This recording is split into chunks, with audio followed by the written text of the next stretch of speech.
The scriptural book of Revelation is Yahuwah's gift to the final historic period on planet Earth. It is an overview in symbols of the final events to take place at the end of the world. One of its passages warns of a power that will grow into worldwide dominance, enforcing false worship. And I beheld another beast coming up out of the earth, and he had 2 horns like a lamb, and he spake as a dragon.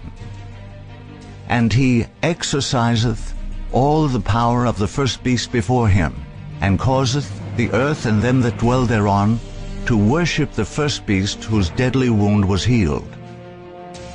And he doeth great wonders, so that he maketh fire come down from heaven on the earth in the sight of men, and deceiveth them that dwell on the earth by the means of those miracles which he had power to do in the sight of the beast, saying to them that dwell on the earth, that they should make an image to the beast, which had the wound by a sword, and did live.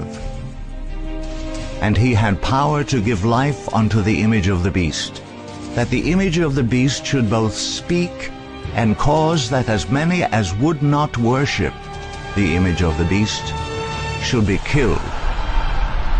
And he causeth all, both small and great, rich and poor, free and bond, to receive a mark in their right hand or in their foreheads, and that no man might buy or sell, save he that had the mark or the name of the beast or the number of his name. By studying the symbols given, it is possible to determine the warning heaven is trying to give. In Scripture, beasts are always symbols of worldwide political powers. When Daniel was given a vision involving beasts, the angel explained, "These great beasts which are four kings, which shall arise out of the earth. But the saints of the Most High shall take the kingdom and possess the kingdom forever, even forever and ever." Specifically, beasts represent powers that war in some manner against Yahuwah's people. The symbolic description of the beast in Revelation 13 identifies it as a prophecy of the United States of America. This beast arises out of land. In Scripture, seas and waters represent peoples and multitudes and nations and tongues. A beast arising out of land, therefore, would represent a power that arose out of a previously largely uninhabited land. There is only one remaining superpower in the world today, and unlike the other leading nations on the global stage, it arose out of a very sparsely inhabited area. Most nations can trace their history back through thousands of years. Only the United States, a relatively newcomer to the political scene, arose out of a new land, and as a country has been in existence for just over 200 years. The United States has long been known for 2 distinguishing characteristics: Protestantism and Republicanism. These distinctive features set the United States apart as unique from all other countries. It was a state without a king and had a church without a pope. As such, it offered a degree of freedom and liberty of conscience not available anywhere else on earth. These 2 unique hallmarks are symbolized by the 2 horns like a lamb, which the beast possesses. In fact, these 2 horns are so distinctive, they provide the only physical description given of the beast.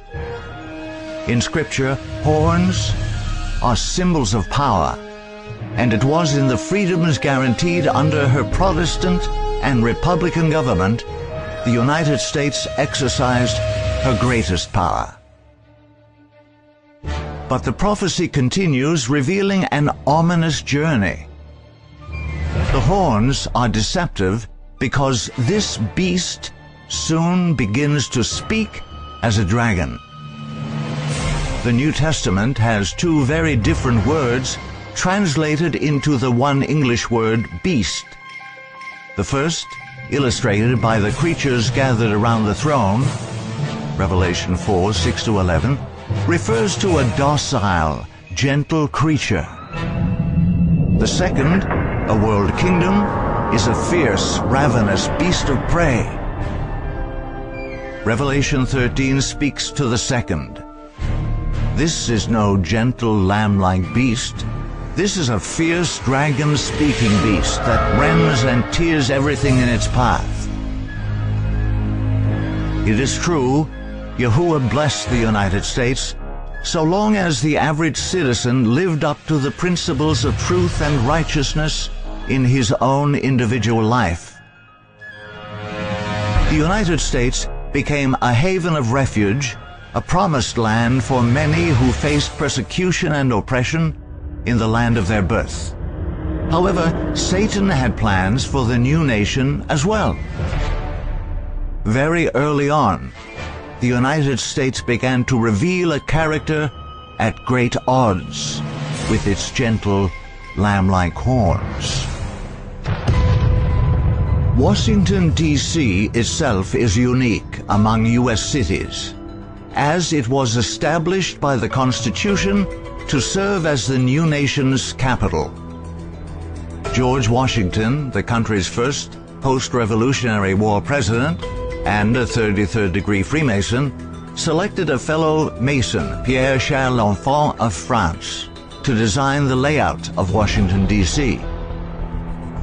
Deliberately designed to contain hidden occult symbolism in the very streets, parks, and placement of buildings, the city is far from being an easily navigable one.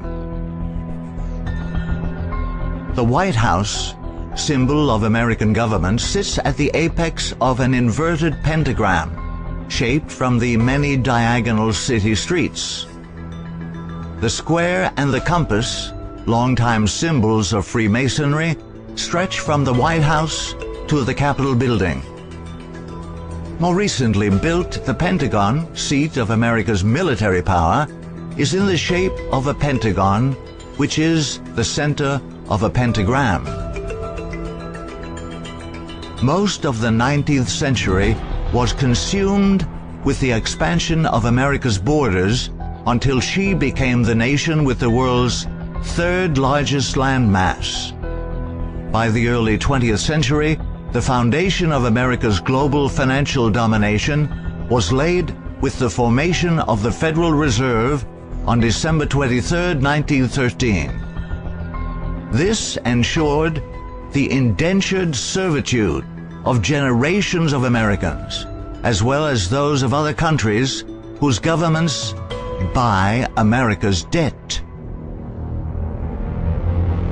World War II was extremely advantageous to the American government.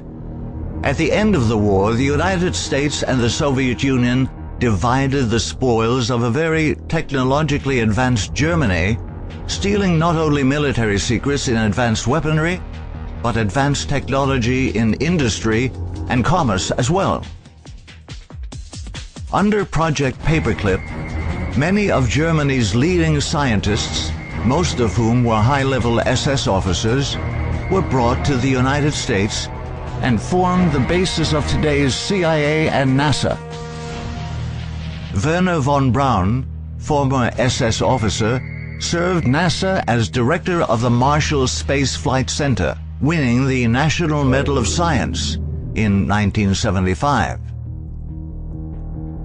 Even America's terror of the skies, the stealth bomber, was based on a 1944 German design.